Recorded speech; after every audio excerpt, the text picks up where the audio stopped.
Hi Chetan గారు. Hello madam. Chetan గారు, disposable glasses కానీ, ప్లేట్స్ గానీ, లేదంటే హాట్‌గా మనం పార్సెల్స్‌లో కవర్‌లో వేసిస్తుంటారు గదా! అవి కానీ యూజ్ చేస్తే షుగర్ పేషెంట్స్ కానీ, నర్వ్ వీక్‌నెస్ పేషెంట్స్ కానీ, ఇన్ జనరల్‌గా గానీ ఏమైనా ఎఫెక్ట్ పడుతుందా? బికాజ్ ఈ మధ్య ఇదే హాట్ టాపిక్. ఒక సింపుల్ ఎక్స్‌పెరిమెంట్ చేద్దాం మనం. హ్మ్. మీరొకటి గమనించండి. హ్మ్. ఈ చాయ్ బండిలు ఇవన్నీ దుకాణాలు ఉంటాయి గదా! హ్మ్. ఆడికి పోయి మనం జర కాన్షియస్ ఉన్నామనుకోండి. హ్మ్. ఆ గ్లాస్‌లో తాగం గదా! ఎందుకంటే వాడు దాంట్లోనే డిప్ చేస్తాడు, అట్లనే తీస్తాడు, ఇట్లా చేస్తాడు, దాంట్లోనే నింపేసి ఇస్తాడు. అందుకే డిస్పోజబుల్ ప్రిఫర్ చేస్తాం. అన్నా నాకు పేపర్ కప్ ఇయ్యన్నా అనేసి అంటాం అక్కడ. హ్మ్. డిస్పోజబుల్ గూడా చెప్పము. పేపర్ కప్‌లో ఇయ్యన్నా చాయ్ అనేసి అంటాం. హ్మ్. అయితే ఒక 2 నిమిషాలు ఎక్స్‌పెరిమెంట్ మీకు చూపిస్తా నేను. హ్మ్. ఇది పేపర్ ఉంది గదా! హ్మ్. నేను దీన్ని మల్టిపుల్ ఫోల్డ్స్ చేసిన. హ్మ్. ఆ? హ్మ్. ఇప్పుడు ఈ పేపర్ మనం ఒక పుస్తకంకెళ్ళి తీసుకున్నాం, నోట్‌బుక్‌లకెళ్ళి. హ్మ్. ఇప్పుడు దీని మీద జర్ర నీళ్ళు పోసి చూద్దాం ఏమైతది. హ్మ్.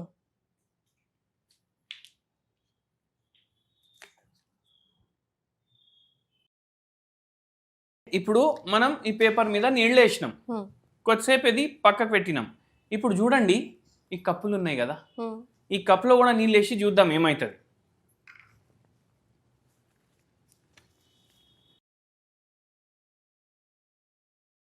ఇప్పుడు మనం ఏం చేసినాం, పేపర్ మీద నీళ్ళేసినాం, పేపర్ కప్లో కూడా నీళ్ళేసినాం. అవునండి. ఖరాబ్ అయితే 2 ఖరాబ్ అవ్వాలి. అంతేగా. కానీ ఫస్ట్ ఇప్పుడు మనం పేపర్ చూద్దాం. హ్మ్. ఇప్పుడు చూడండి దీని మీద ఇంకా నీళ్ళు ఉంది కొంచెం. ఈ హ్మ్. నీళ్ళు ఇట్లా పడేద్దాం. హ్మ్. ఇప్పుడు దీని మీద ఉన్న పెయింట్ పోయిందా లేదా? పోయింది. అట్లనే ఏమైందంటే పేపర్ లోపటికెళ్ళి డిఫ్యూజ్ అయింది మొత్తం. హ్మ్. అంటే మనం ఫోల్డ్ చేసినాం కదా పేపర్, దీని లోపటికి నీళ్ళు పోయింది. హ్మ్. ఇక్కడ ఇనికింది. వేరే సైడ్ కూడా నీళ్ళు వచ్చింది. హ్మ్. అవునా కాదా? అవును. దాని అర్థం ఏంటంటే ఈ పేపర్ పైన ఎటువంటి లేయరింగ్ లేదు. హ్మ్. అవునా కాదా? హ్మ్. దాని అర్థం ఏంది? ఒకవేళ మీరు బయట చాయ్ తాగుతున్నారనుకోండి, హ్మ్. ఆ చాయ్ మీ చేతిలోకి అంటాలనా లేదా? హ్మ్. హ్మ్. హ్మ్. హ్మ్. ఇప్పుడు ఇక్కడ అంటింది అదేలెండి. కదా. అదే. హ్మ్. ఆ? మళ్ళా దాని మీద బొమ్మలు ఉంటాయి. ఇప్పుడు చూడండి ఈ కప్ ఏమో ఇట్లా కలర్ రంగు రంగు ఉంది. హ్మ్. ఈ రంగు కూడా అంటాలనా లేదా? హ్మ్. అంటుతుందా ఎప్పుడన్నా? అంటదు. ఆ? ఇప్పుడు ఈ పేపర్ కప్ ఉంది. హ్మ్. ఆల్మోస్ట్ అంతేసేపు అయింది దీంట్లో నీళ్లు పోసి. హ్మ్. ఏమైనా ఖరాబ్ అయిందా? అవ్వలేదుగా. అవ్వలేదు కదా. దీని అర్థం ఏంటంటే ఈ పేపర్ కప్లకు లోపట కూడా ఏదో లేయర్ ఉంటది. ఆ హ్మ్. లేయర్ ఏముంటది? హ్మ్. ప్లాస్టిక్ లేయర్ ఉంటది. ఓహ్! మన మైండ్‌ని మ్యానిపులేట్ చేయడానికి ఇట్లా కూడా రాస్తారు. దీని మీద రాసిర్రు చూడండి. హ్మ్. ఏమని రాసిండ్రు? The container is made from hygienic food grade paper board. Crush after use because we care for your health హ్మ్. అని ఇట్లా రాసింది. హ్మ్. అయినా దీని లోపల ప్లాస్టిక్ ఉండకపోతే హ్మ్. ఏమైపోతుంది? ఇది మొత్తం వెట్ అయిపోతుంది. మెల్ట్ అయిపోతది గదా! చేతి అసలు పట్టుకోవడానికే రాదు. అందులో హాట్ టీ హాట్ పోస్తే అయితే ఉంటది మళ్ళా. ఇంకా లోపలున్న ఎలిమెంట్స్ అన్నీ కరిగిపోయే అవకాశం, అందులో చల్ల నీళ్ళు కలిసిపోయే పోస్తేనే అవకాశం. పేపర్ ఖరాబ్ అయింది. మరి. వేడి చాయ్ పోస్తే ఖరాబ్ కాదా? హ్మ్. చాయ్ పడిపోవాలి మీ చేతిలోకెళ్ళి. యెస్. అంటే మీరు పడేసుకోవడానికే కొన్నట్టు ఉంటది. హ్మ్. అవునా కాదా? అవును. కానీ ఎప్పుడు అట్లా అవ్వదు. హ్మ్. ఏమైతదంటే ఇప్పుడు ఇటువంటి కప్‌లల్లో మీరు తాగుడు వల్ల అది మీ బాడీ లోపటికి గూడా పోతది గదా. హ్మ్. కరిగి. బాడీకి లోపటికి పోతే ఏమైతదంటే ఆడికెళ్ళి అది అబ్జార్బ్ అయితది. హ్మ్. మన పేగులు దాన్ని అబ్జార్బ్ చేస్తాయి. హ్మ్. అబ్జార్బ్ చేస్తే మన రక్తంలో గూడా ప్లాస్టిక్ పోతుందా? కాదా? అవునండి. ఇప్పుడు మనం రక్తంలో ప్లాస్టిక్ రోజు పోతుంది అంటే హ్మ్. మన షుగర్ వ్యాధి మీద, నరాల బలహీనత మీద అది ఫరకు చేస్తదా? చెయ్యదా? 100%. చేస్తది. అట్లా ఏమైతుందంటే చాలా మందికి నరాల నొప్పులు రావడం, హ్మ్. షుగర్ వ్యాధి ఉన్నోళ్ళకి షుగర్ లెవెల్‌లు పెరగడం, హ్మ్. ఇవి గూడా అవ్వొచ్చు హ్మ్. దీనితోటి. హ్మ్. అందుకే ఇటువంటి కప్స్ అవాయిడ్ జేయాలి. కప్స్ కాదండి. ఇంకా ఇప్పుడు బ్యాచిలర్స్ పిల్లలైతే చాలా మంది గూడా ఇప్పుడు ఏదైనా మనం బయట నుంచి తెచ్చుకోవాలంటే 100% ప్లాస్టిక్‌లోనే పార్సెల్‌లు తెచ్చుకుంటాం గదా! కవర్లలో చుట్టే వాడిస్తాడు. ఇప్పుడు ఇడ్లీ తిన్నా కూడా వాడు పార్సెల్ అట్లాగే ఇస్తాడు. మనకు అవును. తెలియకుండా అంత హైజీనిక్‌గా తింటున్నామే, అవును. మనకు ఏం బ్యాడ్ హ్యాబిట్స్ లేవనుకుంటాము. ఆ! ఏమైందంటే ఇప్పుడు ఒక టైంలో ఇక్కడి నుంచి ఒక 25 సంవత్సరాలు వెనకాలకు పోయింది టైంలో. హ్మ్.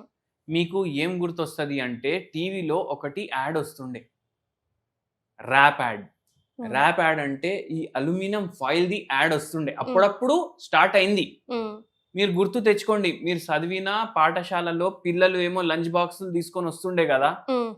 వాళ్ళు రొట్టెలు ఒకవేళ తెస్తే అల్యూమినియం ఫాయిల్ లో ర్యాప్ చేసుకొని తెస్తుండేనా కాదా? అవునండి. అవును కదా. అయితే జనాలకు ఏం నోషన్ వచ్చింది అంటే అల్యూమినియం ఫాయిల్ లో ప్యాక్ చేసుకుంటే ఫుడ్ ఏమో ఫ్రెష్ ఉంటది, ఫుడ్ ఏమో మంచిగా ఉంటది. ఇది వచ్చేసింది ఆ నోషన్. అయితే ఏమైందంటే ఇట్లా ప్లాస్టిక్ బ్యాన్ చేయాలి, ఫుడ్ ఏమో ప్లాస్టిక్ లో ప్యాక్ చేయొద్దు, అది ఇదని ప్రచారం అప్పుడే స్టార్ట్ అయింది. అయితే ఈ ప్లాస్టిక్ కంపెనీ వాళ్ళు ఏం చేసిండ్రు, ఇప్పుడు అల్యూమినియం ది కవర్ తయారు చేయడం స్టార్ట్ చేసిండ్రు. సిల్వర్ కలర్ కవర్ ఉంటది కదా, మీరు చూడండి కొందరేమో నార్మల్ కవర్ లో ప్యాకింగ్ చేసి ఇస్తే కస్టమరే చెప్తాడు, అరే సిల్వర్ కవర్ లో ప్యాక్ చేసి అనేసి. అంటే మనం ఏమనుకుంటాం, అది అల్యూమినియం తోటి తయారైంది అనుకుంటామా లేదా? అవునండి. దాంట్లో ఓన్లీ సిల్వర్ కలర్ ఉంది, అది ప్లాస్టిక్ కవర్. దాంట్లో ప్యాక్ చేసి తీసుకొస్తాం, అది కూడా వేడి వేడి ఫుడ్ లో, which is again dangerous. Petroleum product plastic అంటే. ప్లాస్టిక్ ఏడికెళ్ళి వస్తుంది, భూమిలోకి వెళ్ళి వస్తుంది. ఎట్లా వస్తుంది, ఎప్పుడైతే పెట్రోల్ తీస్తాం కదా బయటికి, అప్పుడు క్రూడ్ ఆయిల్ కూడా వస్తుంది, దాంట్లో ప్లాస్టిక్ కూడా కలిపేసి వస్తుంది. దాన్ని ఫిల్టర్ దాన్ని డిస్టిల్ చేస్తారు. ఒక టెంపరేచర్ లో పెట్రోల్ వస్తుంది, ఒక టెంపరేచర్ లో డీజిల్ వస్తుంది, ఒక టెంపరేచర్ లో ఆయిల్ వస్తాయి, ఒక టెంపరేచర్ లో ప్లాస్టిక్ వస్తుంది. అట్లా సపరేట్ చేసి మళ్ళా దాన్ని వాడుకుంటారు. ఇప్పుడు పరిస్థితి ఎట్లా వచ్చింది అంటే, ఎంత మనం ప్లాస్టిక్ ని మ్యానిపులేట్ చేసినామంటే, ప్రతి మనిషి రక్తంలో ఒక క్రెడిట్ కార్డ్ ఉంటది కదా, అంత ప్లాస్టిక్ ఉంది. అది ఎందుకు వచ్చింది? ఇట్లాంటి చాయ్ డబ్బాల్లో చాయ్ తాగడం, లంచ్ బాక్స్ ఏమో ప్లాస్టిక్ వి తయారు చేసుకోవాలి, వాటర్ బాటిల్లు. అరే బొమ్మలు ఉన్నాయి, మా కొడుకుకి బెంటెన్ అంటే చాలా ఇష్టం, దాని బాటిల్ కొనేసి డైలీ దీంట్లోనే ఇస్తాను నీళ్లు. అరే డాక్టర్ చేతన్ అన్నాడు, జర వేడి నీళ్ళు తాగాలి, వేడి చేసి వేద్దాం బాటిల్లో అనేసి అది ప్యాక్ చేసి ఇస్తాం పిల్లలకి. ఏమైపోవాలి పిల్లల జీవితం మీరు చెప్పండి? 12 ఏండ్లకు షుగర్ వ్యాధి, 12 ఏండ్లకు థైరాయిడ్ ప్రాబ్లం, 15 ఏండ్లకు క్యాన్సర్లు. ఎందుకు అవుతున్నాయి ఇవన్నీ? దీనివల్లనే అవుతున్నాయి కదా.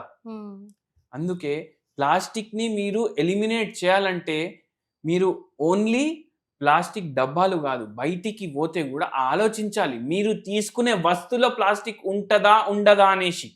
Even tetra packs for that matter. అవును, టెట్రా ప్యాక్ లో కూడా మొత్తం ప్లాస్టికే ఉంటది. అందులో మనం ఇంకా ఫ్రిడ్జ్ లో పెడతాం, మళ్ళా దాని మీద మళ్ళా దాన్ని గరం చేస్తాం. అప్పుడు వరకు ప్లాస్టిక్ లో ఉన్న నానో పార్టికల్లు ఏవైతే ఉంటాయి, మైక్రో ప్లాస్టిక్ అంటారు ఇంకోటి, మైక్రో ప్లాస్టిక్ కూడా కలిసిపోతుంది దాంట్లో. చాక్లెట్ ర్యాపర్స్, చిప్స్ ర్యాపర్స్ ఇవన్నీ దాని కిందకే వస్తాయి. అవును, మీరు చాక్లెట్ ర్యాపర్లు అంటున్నారు. ఇప్పుడు ప్రతి కిచెన్ లో, ప్రతి వంటింట్లో ఒక బట్ట పెట్టుకుంటాం చేతులు జర తూడ్చుకోవడానికి, అవి కూడా ప్లాస్టిక్ తోటి తయారైతున్నాయి, మీకు తెలుసా? అవునా అండి? అవును, అవి కూడా ప్లాస్టిక్ తోటి తయారైతున్నాయి. సాఫ్ట్ ఉంటాయి బట్టలు, అవునా కదా? అవునండి, అవి కూడా ప్లాస్టిక్ తోటే తయారైతున్నాయి ఎన్నో. దాంతోటే మనం మళ్ళా చేతులు ఇట్లా తూడ్చుకుంటే చేతికి అంటించిన ప్లాస్టిక్ మళ్ళా మీ తిండిలో పోతుంది, మీరు అదే తింటారు, షుగర్ వ్యాధి పెరుగుతుంది, మళ్ళా దాంతో పాటు ఇతర రోగాలు కూడా, వేరే రోగాలు కూడా వస్తాయి. ఒక పేషెంట్ వచ్చి, నరాల నొప్పి ఎట్లా అవుతుంది అంటే, సార్ నాకు షుగర్ వ్యాధి కూడా ఉంది, దానివల్ల పెరిఫెరల్ న్యూరోపతి వచ్చింది. పేషెంటే అంటున్నారు, నాకు అరికాల్లో మంటలు వస్తున్నాయి, షుగర్ ఏమో 200 పైన ఉంటుంది, పోస్ట్ లంచ్ ఏమో 240, 250, ఒక్కొక్కసారి 300 కూడా వస్తుంది, కంట్రోల్ అయితే లేదు. మనం మొత్తం అడిగితే తెలిసింది, రోజు 4 పూట బయట ఏమో చాయ్ తాగుతారు పేపర్ కప్ లో. సరే, నేను పేపర్ కప్ లోనే తాగుతున్నా కదా. అయితే ఇది చెప్పిన అట్లా ఉంటది ప్లాస్టిక్ ది పరేషాని. So very clearly no use of plastic in any which case, అది ఏ రకంగా కూడా, even plates, glasses, whatever, tiffin boxes, water bottles, nothing. No means no.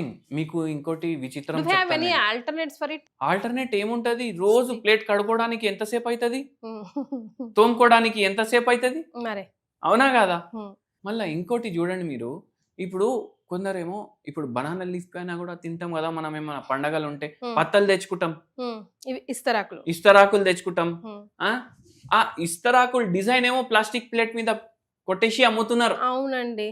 ఇప్పుడు వాయనం ఇస్తారు కదా, సుపారీ పాన్ పెట్టేసి ఇస్తారు కదా, అమ్మవారి పూజ చేసినాం, సంతోషి మాత పూజ చేసినాం, తీసుకో అది ఇస్తారు కదా, అవి కూడా ప్లాస్టిక్ వి తయారు చేసి అమ్ముతున్నారు. అవునండి, దరిద్రం, అవే పంచుతున్నాం. అంటే మనం ఏమి ఇస్తున్నాం మీరే ఆలోచించండి ఒకసారి. దేవుడికి కూడా పెడుతున్నాం. అరే అంత ఎందుకు, దివాళీ పండగ వచ్చింది, దసరా పండగ వచ్చింది, మామిడాకులు కట్టండి అనేసి అవి కూడా ప్లాస్టిక్ వి తయారు చేసి కడుతున్నాం. ఏమైపోవాలి మన జీవితం?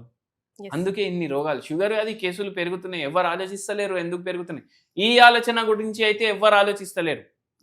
అందుకే ఇటువంటి ఆలోచనలు చేయండి.